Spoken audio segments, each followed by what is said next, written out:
प्रतीक झालंय आणि मला ही खूप आशावादी आणि खूप चांगली गोष्ट वाटते.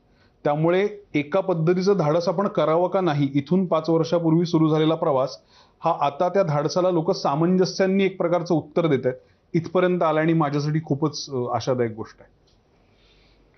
याच्याच पुढे कंटिन्यू करतो की मला फार छान वाटलं की ज्या अर्थी स्वतः दिग्दर्शक असणारा क्षितिज त्यांनी एक लिहिलेलं नाटक, त्यांनी मला सुरुवातीला पहिला अंक वाचून दाखवला होता, पण त्याला ते माझ्यापर्यंत घेऊन यावंसं वाटलं.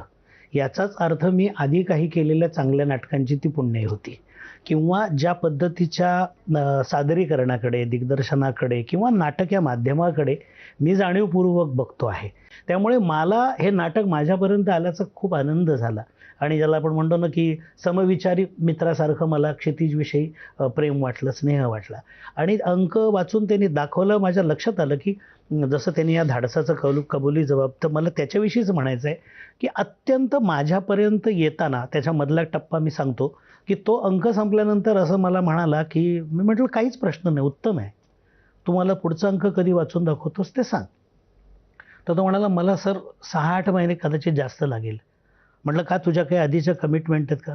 तर म्हणाला नाही, मी सुरुवात केली या नाटकाला आणि मी जे एखाद्या इमॅजिन करून काही कल्पक अनुभवांपर्यंत इथपर्यंत आणलं त्याचं, आणि त्याचा खरंच पहिल्या अंकाचा पडदा पडण्याचा क्षण हा जवळपास नाटक संपल्याचं फील देतो एवढा तीव्र स्वरूपाचा आहे. ज्यांनी बघितलंय त्यांना लक्षात येईल की त्यांनी त्याचं ड्रॅमॅटिक स्टेटमेंट केलं त्याच्या आशयाचं. तर तो म्हणाला, याच्या पुढे जाताना मला परत अभ्यास करावा लागेल, हीच पात्र पुढे कशी वागतील, अजून काय घटना घडतील याविषयी मला थोडासा अभ्यास करावा लागेल. आणि याचा मला प्रचंड आनंद झाला, कारण मला माहिती आहे की अशा प्रकारचा विषय हाताळणाऱ्या लेखकाला खरंच खूप वाचन, मनन, निरीक्षण, ऑब्झर्वेशन, माणसांना भेटणं, वेगवेगळ्या अनुभवांना सामोरं जाणं, आसपास आपल्याकडे अनेक घटना घडत असतात अशा तीव्रतेच्या. पण त्यांनी जो कबुली जबाब दिला की आपल्याकडे एक वेगळा पॉईंट ऑफ व्ह्यू, नाण्याची दुसरी बाजू बघायला कधीतरी एक निमित्त जे घडतं, कधीतरी तुमच्या वैयक्तिक आयुष्यात असा एखादा पेच नैतिक निर्माण होतो आणि तुम्हाला काहीतरी तो भूमिका घ्यायला लावतो, तेव्हा ते अवघड असतं. त्यामुळे त्याला आनंदाने तो वेळ दिला आणि त्यांनी फार सुंदर नाटक लिहिलेलं आहे. या नाटकात त्यांनी पूर्वग्रह आणि कन्फर्मेशन बायस याच्यावर फार सुंदर म्हणजे विवेचन केलेलं आहे. त्यांनी त्यासाठी या नाटकाच्या रचनेच्या निमित्ताने जो अभ्यास केला ना, तो मला इतका महत्त्वाचा वाटला की त्यातल्या नाटकातली तीव्रता नाट्यानुभव म्हणून पोचते असं मला वाटतं. आणि आपल्याकडे जसं तुम्ही सुरुवातीला राजूजी म्हणालात की एकीकडे कर्मणूक प्रधानता अग्रक्रमावर असतेच माणसांच्या, पण आपल्या मराठी रंगभूमीला खूप मोठी परंपरा आहे आशयघन, विचार, खंडन मंडनाच्या नाटकाची. त्यातलं खूप महत्त्वाचं नाटक, खूप आजचं नाटक, म्हणजे आज जर तुम्ही वर्तमानपत्र उघडलं तर 40 नाटकांच्या जाहिराती आहेत साधारणपणे आत्ता जर तुम्ही बघितलं. त्यातलं बहुचर्चित नाटक हे भूमिका आहे, कारण त्याच्याविषयी तुम्हाला ते बोलायला भाग पाडतं. ते तुम्हाला नुसतंच नाटक बघून तुम्ही गेलात आणि तुमचं पैसा वसुली कन्सेप्ट गेली किंवा माझी करमणूक झाली, माझं हे झालं, याच्यामध्ये न बसता ते तुम्ही जो म्हणाल की भुंगा सोडतो. माणसं म्हणाली की हे नाटक बघण्यापूर्वी आमचं काहीतरी मत होतं, पण आम्ही हे नाटक बघितल्यानंतर आपसात संवाद वाढवला.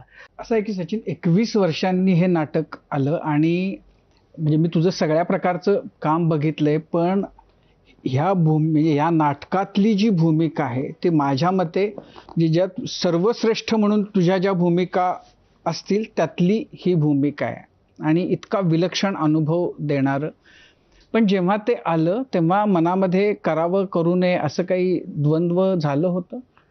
मला पहिला अंक वाचून दाखवला होता चंदूनी आणि दुसऱ्या अंकाला वेळ होता आणि मला खूप आवडलं होतं. एक तर सगळ्यात मोठा त्यातला मुद्दा होता ना की त्यातला तो विवेक जयंत, तो नट आहे, हा माझ्या दृष्टीने सगळ्यात मोठा अट्रॅक्टिव्ह पॉईंट होता. आणि नाटक ऐकल्यानंतर मला असं वाटलं की इतक्या वर्षात मी नाटक केलं नव्हतं. त्याला विविध कारणं आहेत, म्हणजे कामाची व्यस्तता आणि आता ह्याच्या पुढं 1-1.5-2 वर्ष ची कमिटमेंट आणि तर तेच अडत होतं म्हणून. पण नाटक मला खूप आवडलं आणि मला हे करावंसं वाटलं. ते केवळ ते खूप चांगलं वाटलं. त्यातला जो नाट्यबंध किंवा सगळ्या भावभावनांचा कल्लोळ मला उभा करता येईल अशी मनापासून इच्छा झाली. कारण आजवर काय होत राहतं, शूटिंगमध्ये आपल्याकडच्या एका काय प्रूव्ह झालेल्या गोष्टींवरच भर दिला जातो की हे काम तुम्हाला येतं आणि म्हणूनच तुम्हाला इथं आज घेतलंय आणि आता हे तुम्ही करायचं आहे. म्हणजे तुम्हाला शोभेल असं तुमच्या मापाचा सूट घालून तुम्हाला उभं केलं जातं. आणि त्याच्यामुळे गेली अनेक वर्ष की आपल्यातल्या नटाला कशाचाच कस लागत नाही अशी एक भावना माझ्यात बरीच वर्ष होती. आणि मला असं वाटलं की नट म्हणून नाटकामध्ये किंवा थिएटरमध्ये एक स्वतःवर काम, आवाजावरती काम, त्यातल्या सगळ्या गोष्टींचा खरा अनुभव पुन्हा पुन्हा नव्याने देण्याचं जे चॅलेंज आहे ते खरं तर घ्यायचं होतं. आणि त्याच्यासाठी म्हणजे ह्याच्या आधीसुद्धा अनेक नाटकांचं